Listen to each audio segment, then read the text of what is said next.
The political landscape of Britain is in turmoil, and the Labour Party, once a stronghold of progressive ideals, has unraveled in a spectacular display of miscalculation and self-destruction.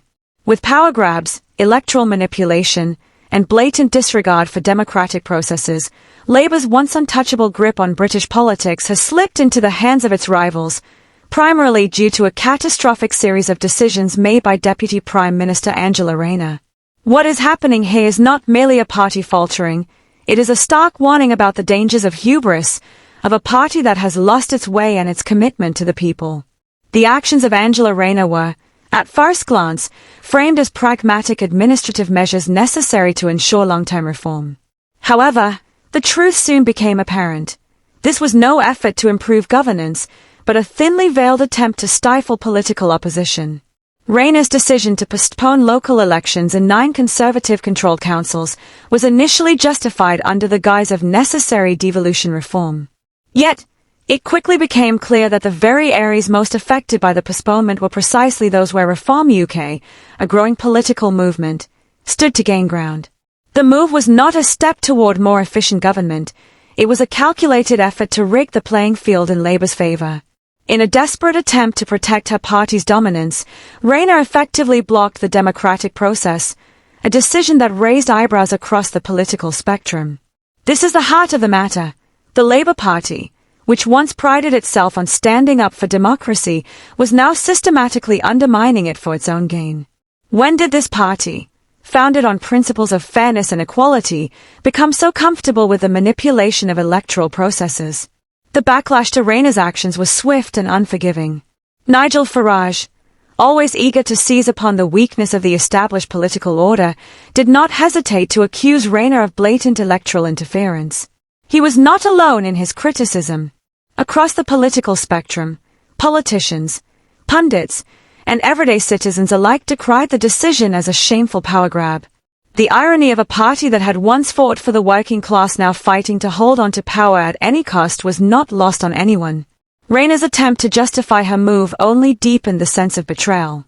Her claims that restructuring councils was in the best interest of the nation fell flat when it became clear that the changes disproportionately targeted areas where Reform UK had the strongest potential for success. This was not reform, this was a desperate measure to cling to control. And then, as if Labour needed further complications, Elon Musk, yes, the very same billionaire whose business dealings have made waves across the globe, decided to throw his weight into the political fray.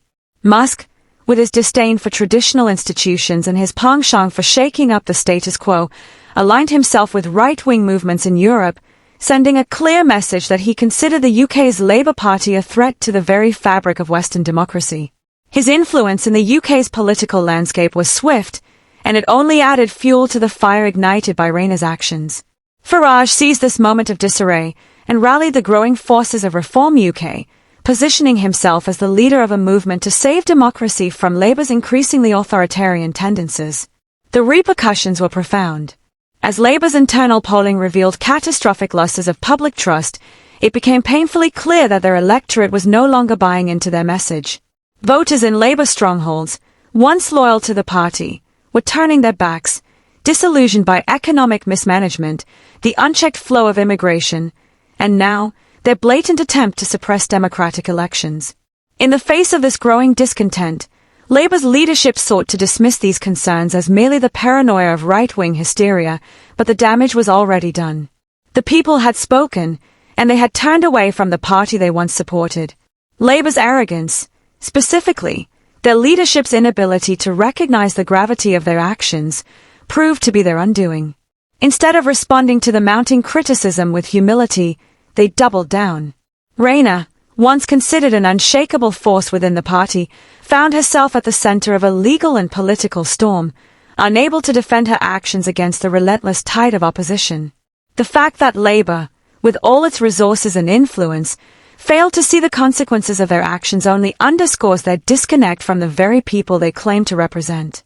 The rise of Reform UK is not just a political moment, it is a fundamental shift in the British political landscape. Farage and his allies have successfully tapped into the anger and frustration of a disillusioned electorate. With Musk's backing, The movement has gained momentum and legitimacy, positioning itself as the party of change in a political environment that is increasingly sick of the old guard. Labour's once iron grip on British politics is slipping through its fingers, and there is no sign that it can recover. They have created a perfect storm, and they are now left to face the consequences of their arrogance and overreach. In the end, Labour's downfall is not merely a result of bad politics, it is a result of their own corruption of the democratic process. A party that once stood for equality and fairness has allowed itself to become a vehicle for power-hungry elites. The people have had enough, and the rise of Reform UK is the natural consequence of Labour's betrayal. If Labour hopes to survive, it must do more than just apologise. It must rediscover its core principles and commit to true democratic reform. Anything less will see it swept aside by a political wave that it, in its arrogance, helped create.